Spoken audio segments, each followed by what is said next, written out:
में क्या है कि एक तो पहली चीज़ तो ये कि चैप्टर आसान है बिल्कुल, ठीक है, चैप्टर में कुछ ऐसा खास नहीं है। 3D ज्योमेट्री में हमें ये देखना होगा जैसे कि हम ऐसा करते थे कि अगर कोई भी पॉइंट होता था, उस पॉइंट को अगर स्पेस में लोकेट करना है, तो अगर मैं 2D की बात करूँ तो 2 डायमेंशन, तो 2 डायमेंशन में हम क्या देखते थे, एक्स एक्सिस और वाई एक्सिस। अभी यहाँ पर जेड एक्सिस और देखना पड़ेगा, ठीक है।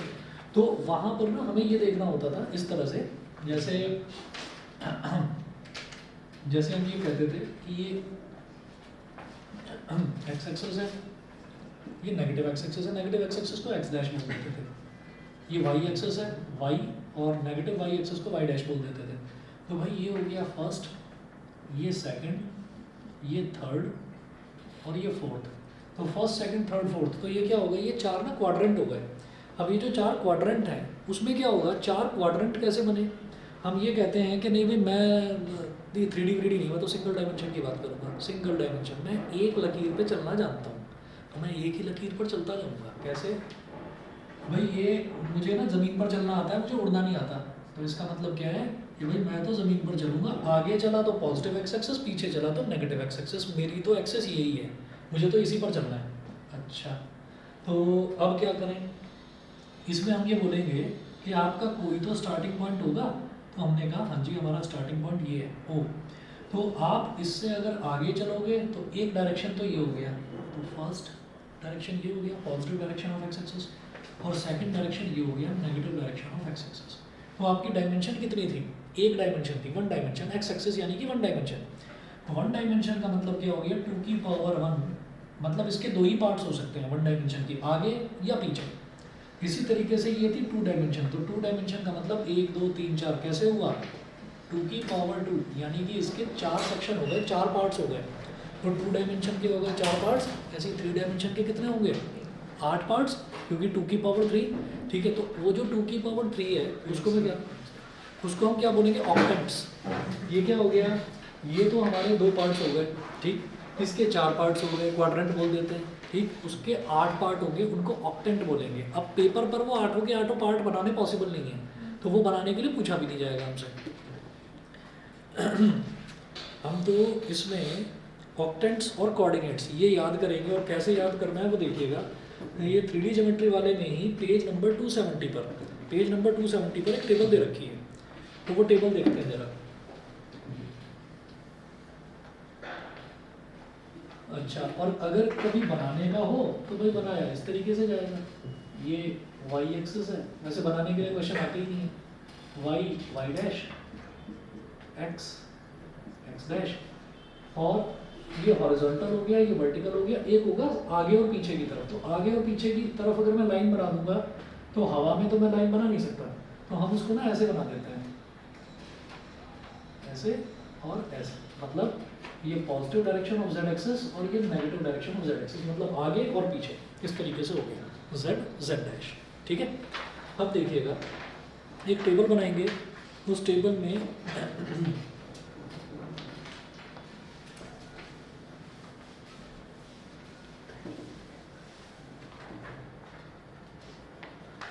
एक टेबल बनाएंगे, उसमें ऐसे लिखेंगे आप,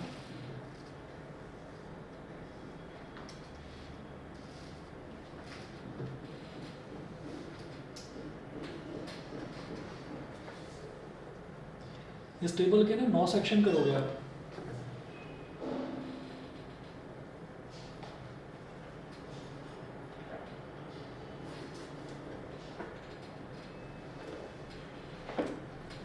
यहाँ लिखेंगे इधर ऑक्टेंट्स और coordinates, octants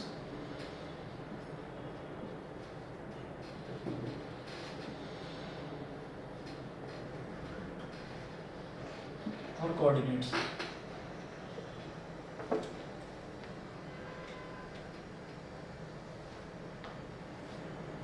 first, second, third, fourth, fifth, sixth, seventh और 8th।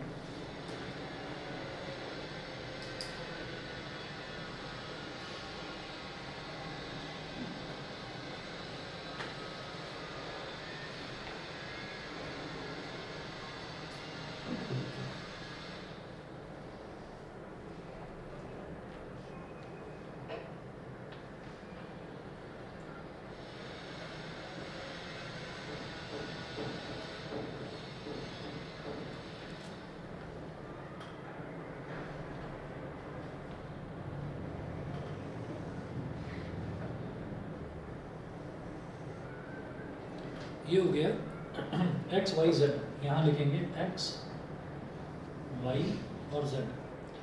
अब जो जेड वाला है सबसे पहले जेड वाले को करते हैं, यहाँ पर लिखो 4 बार प्लस 1 2 3 4, 4 बार माइनस, 4 बार प्लस 4 बार माइनस।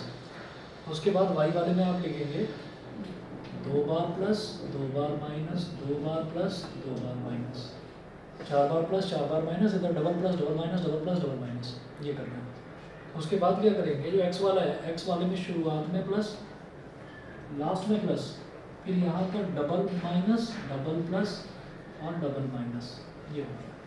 बस इस तरीके से ये याद रखने का तरीका है, ये याद रखने का तरीका है। इसका मतलब क्या है कि जैसे हम बात करते हैं कि फर्स्ट क्वाड्रेंट की, तो फर्स्ट क्वाड्रेंट की जब मैं बात करता था, ऑक्टेंट पर अभी नहीं आ रहा हूँ, ऑक्टेंट को तो केवल इमेजिन करना पड़ेगा। तो फर्स्ट क्वाड्रेंट की मैं बात करता था, तो फर्स्ट क्वाड्रेंट में मैं बोलता था मेरा दो ही तो एक्सेस है एक्स और वाई, तो मेरा एक्स भी पॉजिटिव वाई भी पॉजिटिव, ठीक है। ऐसे ही सेकंड क्वाड्रेंट में मैं बात करूँगा तो मेरा एक्स नेगेटिव वाई पॉजिटिव। तो वो चीज़ यहाँ पर है कि अगर मैं फर्स्ट ऑक्टेंट की बात करूँगा तो मेरा एक्स वाई जेड तीनों के तीनों पॉजिटिव, ठीक है। सेकंड ऑक्टेंट की बात करूँगा तो मेरा वाई और जेड तो पॉजिटिव लेकिन एक्स नेगेटिव। थर्ड ऑक्टेंट की बात करूँगा दोनों नेगेटिव एक पॉजिटिव, फिर प्लस माइनस प्लस, फिर प्लस प्लस माइनस। तो इस तरीके से मुझे देखना होगा। और क्वेश्चन में आपको कोऑर्डिनेट्स दे रखे होंगे और वो पूछेंगे भाई कौन से ऑक्टेंट में लाई कर रहा है ये बताओ। तो आप क्या करेंगे, फटाफट से आपको ये काम करना है। 1 2 3 4 5 6 7 8 यहाँ तक बना लिया, और इधर एक्स वाई जेड ये लिखेंगे। सबसे पहले जेड वाले को पकड़िए 4 प्लस 4 माइनस, ठीक है। फिर वाई वाले को पकड़िए double plus double minus, double plus double minus, ठीक। फिर एक्स वाले में 1 प्लस और 1 प्लस शुरुआत में और आखिर में लिख दिया। फिर double minus double plus double minus, बस ये करना है आपको, ठीक है। अब इसको करने के बाद में आप एग्जाम्पल नंबर 1 देखिएगा। एग्जाम्पल नंबर 1 में ये बोल रहे हैं इन फिगर 12.3, तो एक फिगर दे रखी है 12.3। If P is 245 find the coordinates of F। If P is 245 find the coordinates of F। तो मैं एक फिगर भी 3D में आपको बनाकर दिखाता हूँ, और 3D में फिगर्स आप काफ़ी बना चुके हैं, पहले भी बना चुके हैं भाई। सरफेस एरिया वॉल्यूम आपने 9th में भी पढ़ा है, 10th में भी पढ़ा है, ठीक। तो क्यूबॉइड बनाना तो सब जानते ही हैं। तो ऐसा ही क्यूबॉइड दे रखा है, तो वो क्यूबॉइड मैं इस तरफ बना रहा हूँ।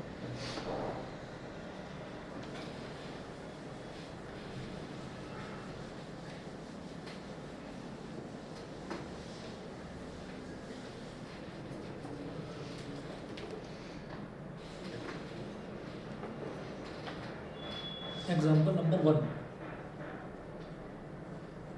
एग्जाम्पल 1,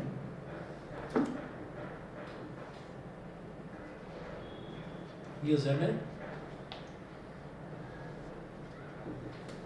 इधर दिया है y,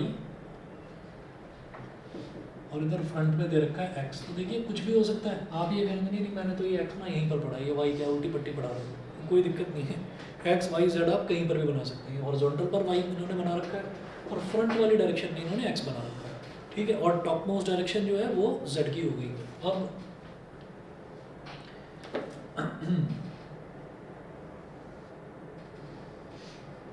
एक क्यूबॉइड का एक फेस ऐसे, दूसरा फेस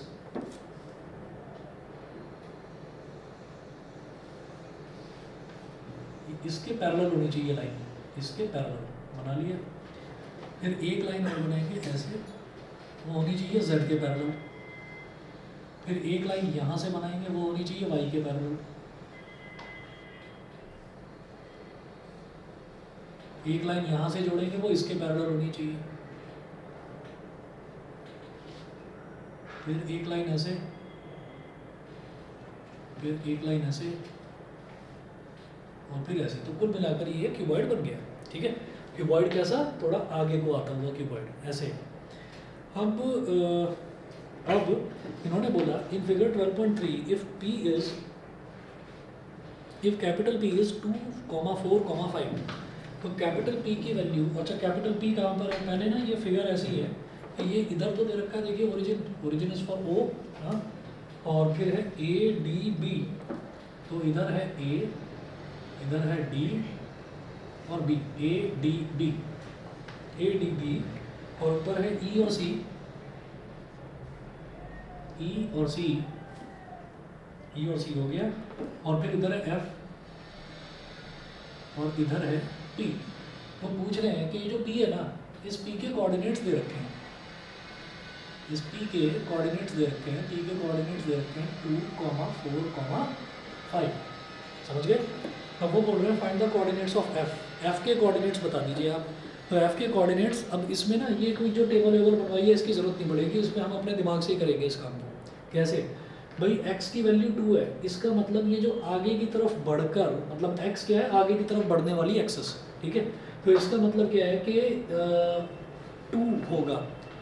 अब जब मैं f की बात करूँगा तो भाई f भी तो सेम उसी लेवल पर आगे बढ़ा हुआ है। अगर वो पीछे होता तो मैं कहता कि भाई 0 हो गया x की वैल्यू, ठीक है। लेकिन ये आगे बढ़ा हुआ है, तो f का कोऑर्डिनेट क्या हो जाएगा, x वाला तो हो जाएगा 2, ठीक है। अब बात करते हैं y वाले की। तो भाई y वाला जो है, यहाँ पर y कितना है 4। अच्छा y क्या है, y ओरिजिन से और यहाँ तक का डिस्टेंस। अब ये चीज़ जो है ना, ये चीज़ ऐसे सामने, ये एक्स एक्सेस टेढ़ी मैंने दिखाई है लेकिन एक्स एक्सेस सामने की तरफ है, दिखाई टेढ़ी है लेकिन है सामने की तरफ। तो ये ब्लॉक ऐसे सामने की तरफ है।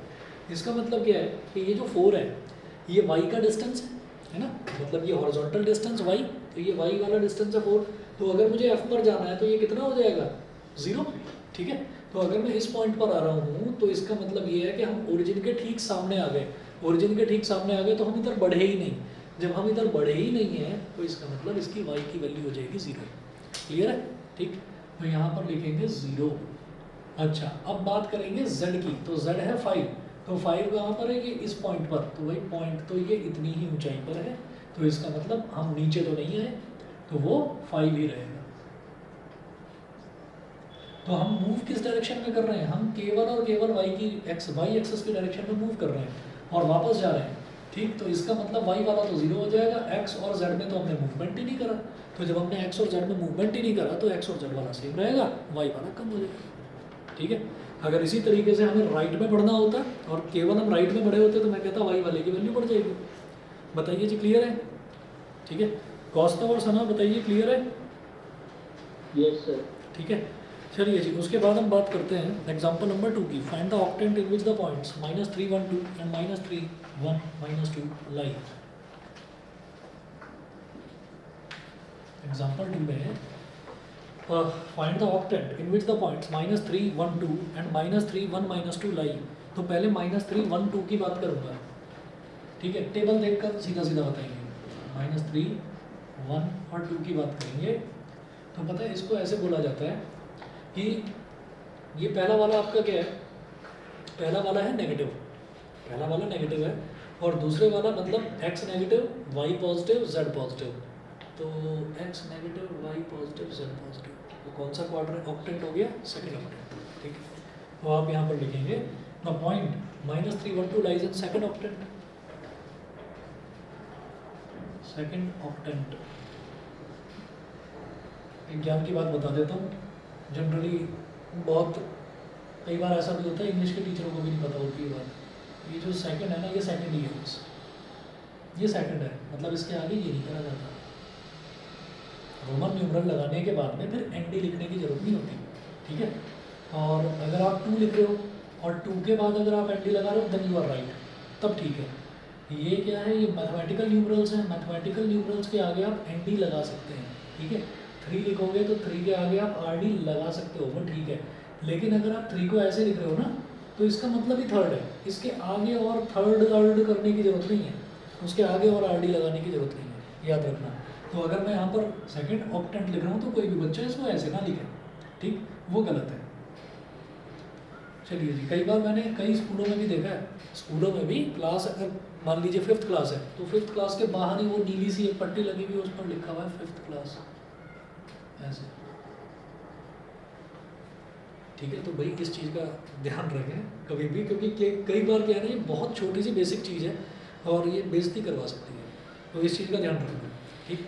चलिए जी, आगे चलते हैं। -3 1 2 सेकेंड ऑक्टेंट। उसके बाद है -3 1 -2,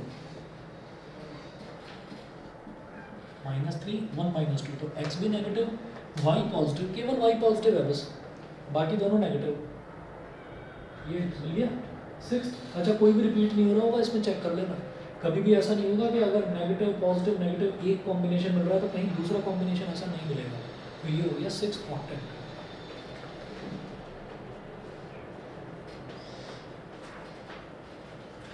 सिक्स्थ ऑक्टेट। एग्जाम्पल नंबर 2 ये हुआ। उसके बाद देखेंगे एक्सरसाइज 12.1।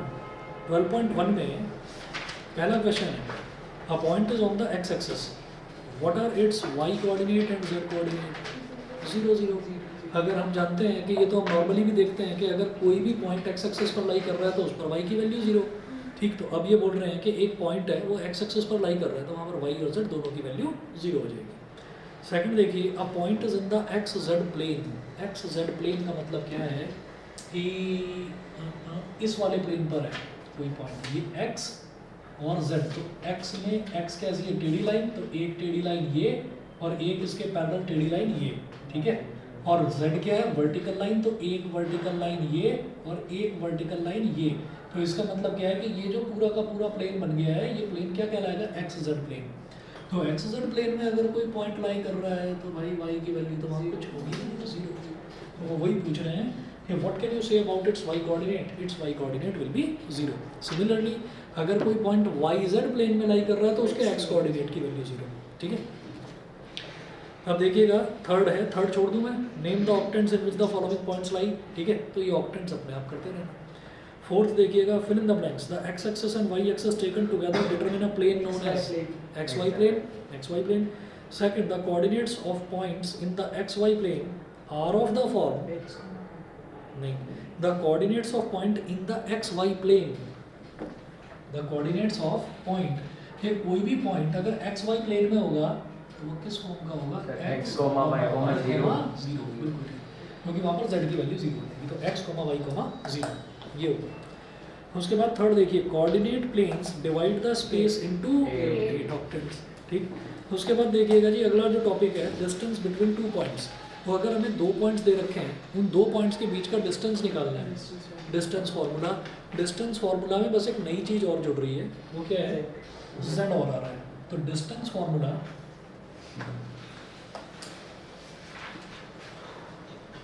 वही सारी चीज़ें करेंगे जो 10th में करी थी, distance formula, mid point formula, section formula, वही करना है। तो डिस्टेंस फार्मूला जो है, तो अगर P है कोई पॉइंट और उसके कोऑर्डिनेट्स हैं x1, y1, z1 और एक पॉइंट है Q और उसके कोऑर्डिनेट्स हैं x2, y2, z2, ठीक। तो दोनों के बीच का distance PQ it will be calculated as under root x2 minus x1 का whole square plus y2 minus y1 का whole square plus z2 minus z1 का होल स्क्वायर, ये हो गया, ठीक है। तो आप ये देखिएगा x2 माइनस x1 का whole square plus y2 minus y1 का होल स्क्वायर आप कर चुके हैं 10th में। अब यहाँ पर बस z2 माइनस z1 का होल स्क्वायर, एक ये और आया है। एक काम करो, एग्जाम्पल नंबर 3 है, जरा करके देखो फटाफट। एग्जाम्पल 3 अभी कर लो, अभी कर लो, मैं 1 मिनट में आ रहा हूँ, निकाल लो।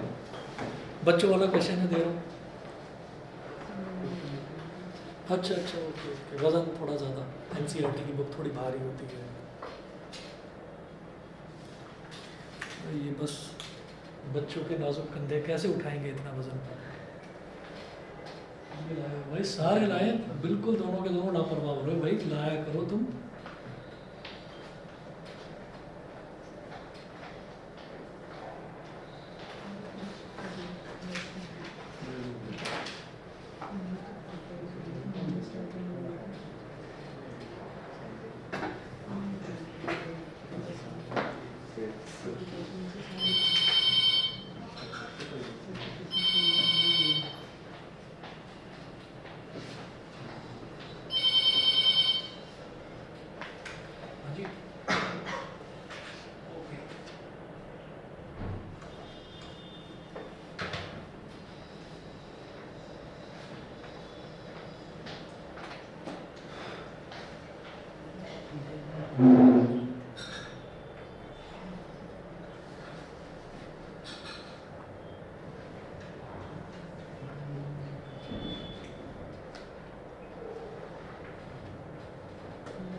सारे अपने दोस्तों से मिल रहे थे कोई बच्चे आएंगे करते शायद मुझे मुझे कुछ नहीं आ अभी बस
तो ये तो हो गया। फिर उसके बाद अगला देख लीजिए। अगला क्वेश्चन ये बोल रहे हैं example 4 show that the points p q and r are collinear. छोड़ दूँ इसको, कर लोगे अपने आप। पी क्यू निकालना है, क्यू आर निकालना है, पी आर निकालना है, दो का सम तीसरे के बराबर होना चाहिए तो कोलिनियर हो जाएंगे। एग्जांपल 5 है are the points a b and c are the vertices of a right angle triangle. ये भी हो जाएगा भाई। तीनों साइड निकालनी है, जैसे एक को माना ए, एक को बी, एक को सी, तो ए बी निकालो, बी सी निकालो और ए सी निकालो। तो एक साइड का स्क्वायर बाकी की दोनों साइड के स्क्वायर्स के सम के बराबर होगा। तो हम ये कहेंगे भाई पाइथागोरस थ्योरम सेटिस्फाई हो गई, राइट ट्रायंगल। ठीक। Example number 6 find the equation of the set of points P such that PA square plus PB square is equal to 2A square where A and B are the points 3, 4, 5 and -1, -3, -7 respectively. Find the equation of set of points P। तो यहाँ पर एक equation बननी है। करवाऊँ या हो जाएगा, देख लीजिए। ठीक है, एक इक्वेशन बननी है, उसमें इन्होंने बोला है कि PA स्क्वायर का स्क्वायर निकालो डिस्टेंस फार्मूला से, PB का स्क्वायर निकालो is equal to 2K square रख दो। उस इक्वेशन को एक्सपैंड करके रख देना है बस, और कुछ नहीं करना। ठीक है, कहीं आपको सॉल्यूशन दे ही रखा है। तो ये मैं नहीं करा रहा हूँ, ऐसे ही एक्सरसाइज 12.2 जो है ये भी स्कूल वाले स्टाइल में छोड़ रहा हूँ कि कर लेना अपने आप, हो जाएगी, कुछ मुश्किल नहीं है इसमें। उसके बाद अगला देखते हैं सेक्शन फार्मूला। सेक्शन फार्मूला एक बार इसमें ना थर्ड का जो थर्ड है पैरेललोग्राम में ना मैंने ना इसमें अपोजिट साइड्स इक्वल दिखा दी थी, मैंने एग्जाम में एक्सपेक्ट कर दी। हाँ, तो एक गड़बड़ करी ना, पैरेललोग्राम में अपोजिट साइड्स इक्वल दिखाई और जो डायगोनल्स हैं, डायगोनल्स भी तो इक्वल दिखाने चाहिए। बस डायगोनल्स और इक्वल दिखा दो। ये डायगोनल्स का छोटा चीज मतलब वही छोटा तरीका। छोटा तरीका ये है, छोटा तरीका ये है कि जो भी हमको पैरेललोग्राम दे रखा है, तो मतलब चार आपको कोने दे रखे हैं, तो आपको क्या करना है, आपको डायगोनल का मिड पॉइंट निकालना है, एक डायगोनल का और दूसरे डायगोनल का। अगर दोनों के डायगोनल के मिड पॉइंट सेम आ रहे हैं तो वो पैरेललोग्राम है। और फिर एक लाइन लिख देनी है कि since the diagonals of a parallelogram bisect each other so they will have a common mid point. ये पहला डायगोनल दूसरे को बाइसेक्ट करेगा, दूसरा पहले को करेगा, तो दोनों का जो मिड पॉइंट है वो सेम होगा, तो वो पैरेललोग्राम की प्रॉपर्टी है। बहुत बड़ा हो जाता है डिस्टेंस फार्मूला वाला बहुत बड़ा हो जाता है। अगर ये आएगा ना तो वो मैं आपको दूसरे मेथड से कराऊंगा, अभी कराऊंगा आगे सेक्शन फार्मूला में।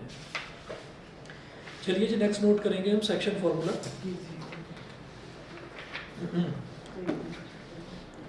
सेक्शन फार्मूला याद होगा, m1x2 + m2x1 है ना, अपॉन m1 + m2।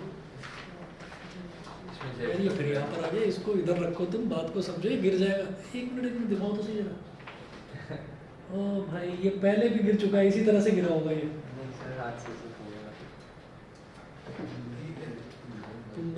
तुम मेरे भाई हो, ये देख लो मेरे वाले की हालत, इसकी भी हालत ऐसी है। चलिए ये मिटा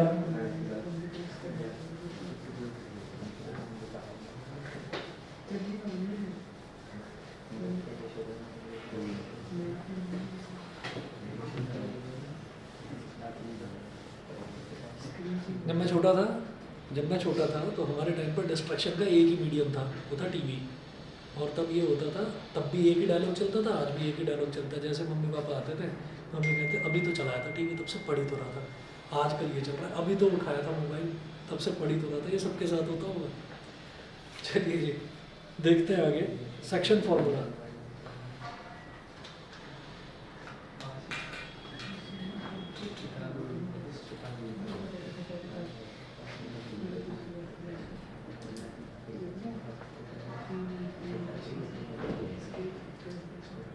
हाँ जी, सेक्शन फॉर्मूला में ये है कि कोई भी हमारे पास दो पॉइंट्स हैं, उन दो पॉइंट्स को हमने ज्वाइन कर दिया। दो पॉइंट्स का मतलब क्या है कि उन दो पॉइंट्स के कुछ ना कुछ कोऑर्डिनेट हमको दे रखे होंगे। तो एक पॉइंट हो गया P, दूसरा पॉइंट हो गया Q। तो P के कोऑर्डिनेट्स हैं x1, y1 और z1, और Q के कोऑर्डिनेट्स हैं x2, y2 और z2। अब बीच में कोई एक पॉइंट है R, एग्जैक्टली बीच में नहीं है, कहीं पर भी है, तो वो इसको PQ को डिवाइड करता है m1:m2 के रेशो में। मतलब PR upon QR is equal to m1/m2। तो PR और QR का रेशो m1 और m2 आ गया। तो क्या करेंगे कि कोऑर्डिनेट्स ऑफ R, ये जो R है इसके कोऑर्डिनेट्स क्या हो जाएंगे, m1x2 plus m2x1 upon m1 plus m2। एक चीज ये, comma m1y2 plus m2y1 upon m1 plus m2। बस यही सेम फॉर्मूला जो आपका 10th में था। एक नए भाई साहब और आ गए, z, ठीक है। तो m1z2 plus m2z1 upon m1 plus m2। ठीक, तो जरा देखेंगे, ये हो गया coordinates of R by section formula. ठीक, इसके बाद सेक्शन फॉर्मूला में ही इसमें ना एक चीज़ और होती है कि वो आपने ना 10th में नहीं करा होगा, तो मैं आपको अभी बताता हूँ। छोटा सा ही टॉपिक है, एक्सटर्नल डिवीज़न। जैसे ये तो इंटरनल डिवीज़न है कि अगर दो पॉइंट्स हैं, उन दो पॉइंट्स को ज्वाइन करा तो उनके अंदर, उन दोनों पॉइंट्स के अंदर इंटरनली अगर कोई एक पॉइंट है तो उनको डिवाइड कर रहा है, उस लाइन को डिवाइड कर रहा है। ऐसे ही एक्सटर्नल डिवीज़न मतलब कोई पॉइंट बाहर रहकर भी डिवाइड कर सकता है क्या, तो माइनस का साइन लग जाएगा। लेकिन उसका आप स्ट्रक्चर देख लो कैसे बनेगा। ये कहेंगे यहाँ पर लिख दीजिए इंटरनल डिवीज़न,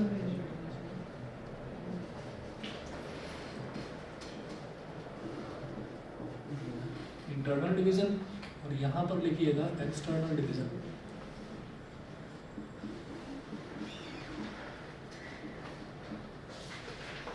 एक्सटर्नल डिवीज़न में ऐसे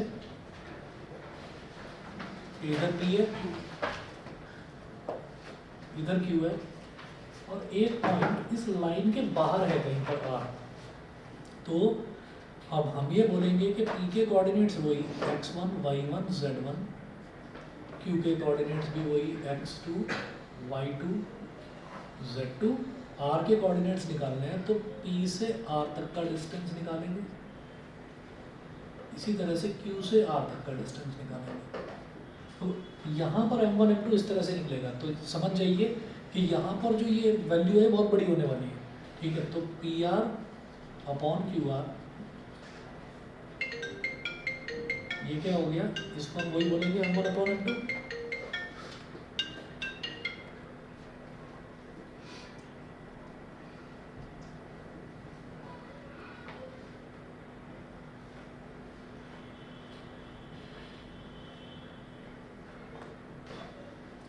तो PR upon QR is equal to m1 upon m2, ये हो गया। अब क्या करें कि ये जो वैल्यू आई है हमारे पास, और इसका जो सेक्शन फॉर्मूला है उसमें हम कैसे लिखेंगे, कोऑर्डिनेट्स ऑफ R। तो कोऑर्डिनेट्स ऑफ R इस केस में क्या हो जाएंगे, m1x2 minus m2x1 upon m1 minus m2। बस जहाँ जहाँ पर प्लस लग रहा है वहाँ पर माइनस आ जाएगा, comma m1y2 minus m2y1 upon m1 minus m2, comma m1z2 minus M2Z1 upon M1 minus M2।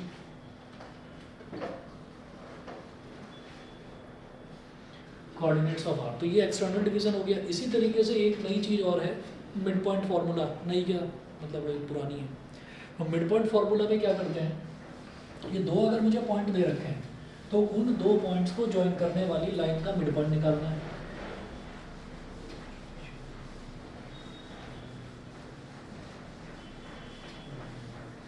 तो मिड पॉइंट में जैसे पहले होता था x1 plus X two by two, y1 plus Y two by two, एक तीसरा और आ जाएगा z1 plus z2 by two. तो mid point of P Q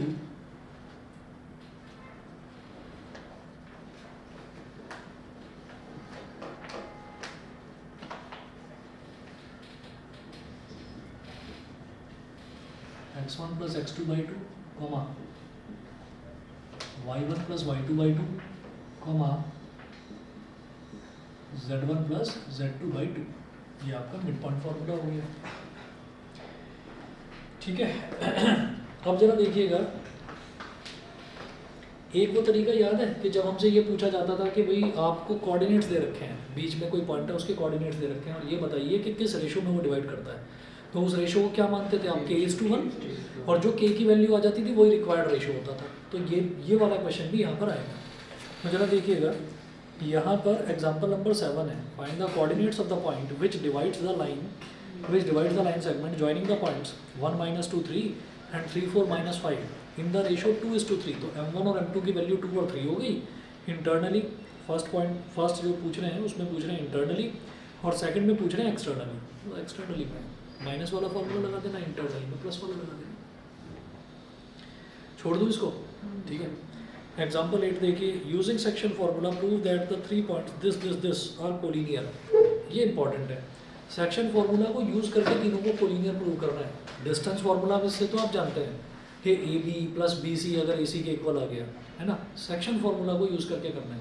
तो कैसे करेंगे ये देखिएगा, यहाँ पर आपको क्या करना है कि आप ये कहेंगे कि इसमें हमने ये बोला कि जैसे 3 पॉइंट्स दे रखे हैं, एक पॉइंट है -4 6 10 2 4 6 और 14 0 -2, ठीक है। अब मैं कहूँगा कि इस पर कोई भी एक पॉइंट है, इन पॉइंट्स को हमने ये कहा कि यहाँ पर इन पॉइंट्स के बीच में कोई भी एक पॉइंट है और वो पॉइंट जो है वो उसको k:1 के रेशो में डिवाइड करता है। कैसे, ये देखिएगा,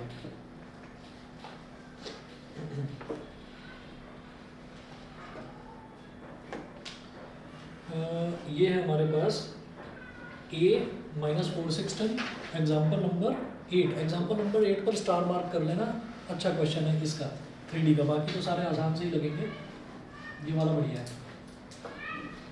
तो let the given points B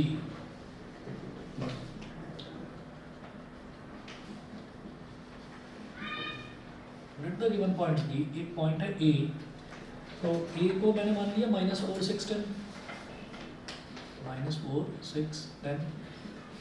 दूसरा पॉइंट है b के कोऑर्डिनेट्स हैं 2 4 6 एंड तीसरा पॉइंट है c के कोऑर्डिनेट्स हैं 14 0 -2 -2। तो ये 3 पॉइंट्स हैं। अब मैं ये कहूँगा कि भाई इसमें ये 3 पॉइंट्स को मुझे कोलिनियर प्रूव करना है यूजिंग सेक्शन फार्मूला। तो हम क्या करेंगे, ए बी सी या ए सी, इन तीनों में से कोई 2 पॉइंट हम पकड़ लेंगे, चाहे ए बी ले लो, चाहे बी सी ले लो, चाहे ए सी ले लो। हमने 2 पॉइंट्स ले लिए ए और बी, ठीक है। तो आप ये लिखिएगा, let there be a point, let there be a point P in the interior of AB which divides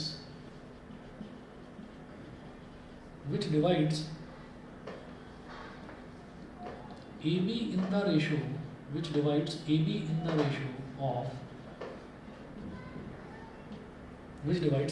ratio of k:1।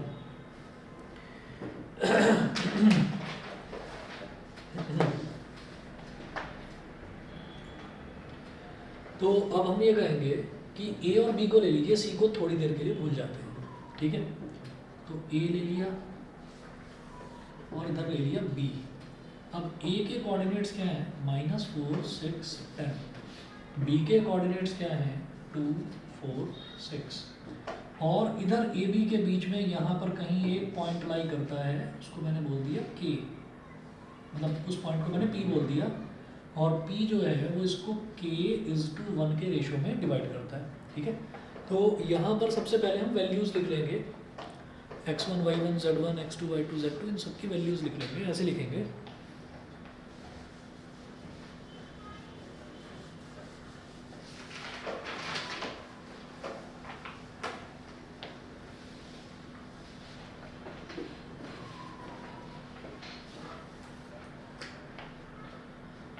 तो हमने ये कहा कि बाई, या पहले लिखो वैल्यूज़, इधर लिखें m1, इधर लिखें m2। m1 क्या है k, और m2 क्या है 1, और फिर x1 y1 z1, इसको ये 1 वाले जितने भी हैं ये सारे इधर लिखो, x1 y1 z1,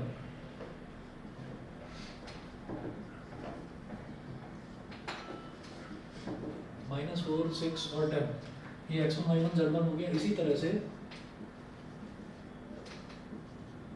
x2 y2 z2, ये हो गया 2 4 6,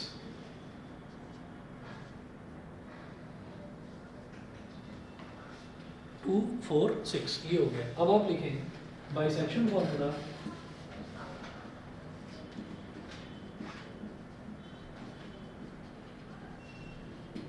bisection formula coordinates of P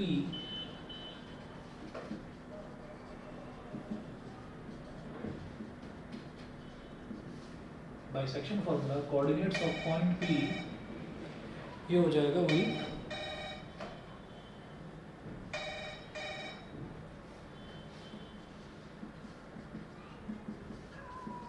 m1 x2 plus m2 x1 upon m1 plus m2,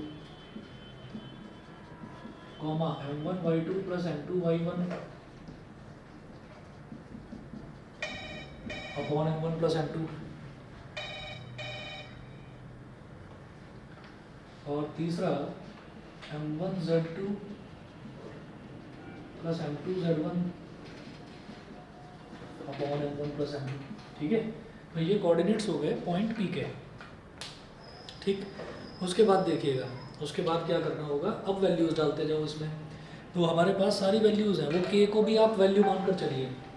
तो m1 की वैल्यू क्या है k, और x2 की वैल्यू क्या है 2, तो 2 इंटू k क्या हो गया 2k, plus m2 x1, m2 क्या है 1 और x1 क्या है -4, ठीक है। तो ये हो गया -4, 2k -4 upon m1 plus m2 is k plus 1, ठीक है, ये हो गया। उसके बाद हम ये कहेंगे कि अगली वैल्यू m1 y2, तो m1 y2 तो k इंटू 4 कितना हो गया भाई 4k, m2 y1 मतलब 1 इंटू 6, तो क्या हो गया 6, 4k plus 6 upon k plus 1, फिर m1 z2 मतलब k इंटू 6, तो 6k plus m2 z1 1 into 10 मतलब 10, और अपॉन m1 प्लस m2 यानी कि k प्लस 1। ये मेरे पास आ गया कोऑर्डिनेट्स ऑफ P, ठीक है। उसके बाद आप कहेंगे कि लेट अस चेक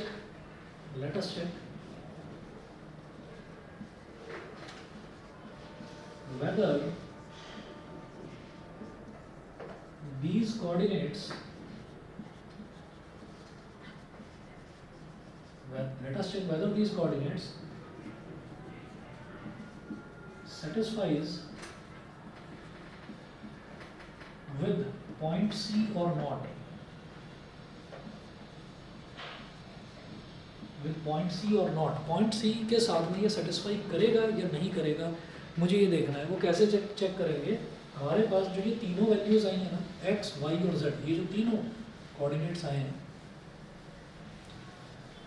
इसकी हम वैल्यू लेंगे। जैसे 2k - 4 अपॉन k प्लस 1 है, तो इसको c का कोऑर्डिनेट क्या था 14, x वाला कोऑर्डिनेट, तो इसका जो ये x वाला कोऑर्डिनेट है इसको 14 के बराबर रखकर k की वैल्यू निकालिए। तो क्या करेंगे 2k - 4 upon k plus 1 is equal to 14, यहाँ से k की वैल्यू निकालिए, तो ये इधर चला जाएगा 2k - 4 is equal to 14 into k plus 1, 14 into k plus 1, ये हो गया। एक्सपेंड करिए 2k - 4 is equal to 14k plus 14k वाले टर्म्स को इधर ले आओ, 2k minus 14k is equal to 14 plus 4 और 2k माइनस 14k कितना हो गया, माइनस का 12k, गुड इवनिंग, और ये हो गया 15। तो भाई k की वैल्यू कितनी होगी, माइनस 18/12, 6 2 ज़ा 6 3 ज़ा, तो k की वैल्यू क्या आ गई, -3/2। ऐसे ही अब y वाला इक्वेट करेंगे, y वाला 0 के बराबर रखेंगे, ऐसे ही z वाला रखेंगे। अगर तीनों पर k की वैल्यू सेम आ जाती है तो मैं ये कहूँगा कि yes a b and c are collinear. ये तरीका होता है इसको प्रूव करने का। देखिएगा y वाला रखकर देख लो, 4k + 6 upon k + 1 is equal to 0, k + 1 इधर 0 से मल्टीप्लाई होकर 0 बन जाएगा, 4k + 6 इज इक्वल टू 0 हो गया, 4k इज इक्वल टू -6, तो k की वैल्यू क्या होगी, -6/2, 2 3 ज़ा 6, अगेन k की वैल्यू -3/2, k की वैल्यू फिर से -3/2, और ऐसे ही z वाला निकालिए, तो z वाले में भी ऐसा ही कुछ होगा, तो z वाले की वैल्यू क्या, -2,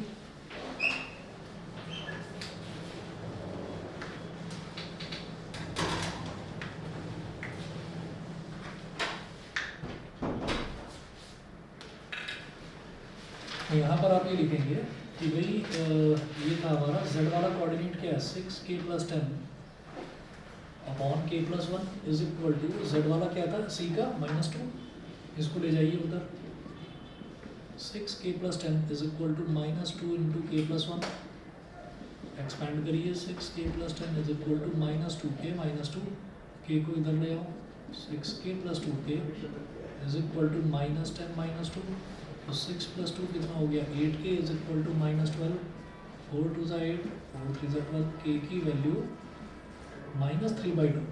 तो हम ये लिखेंगे, सिंस वी आर गेटिंग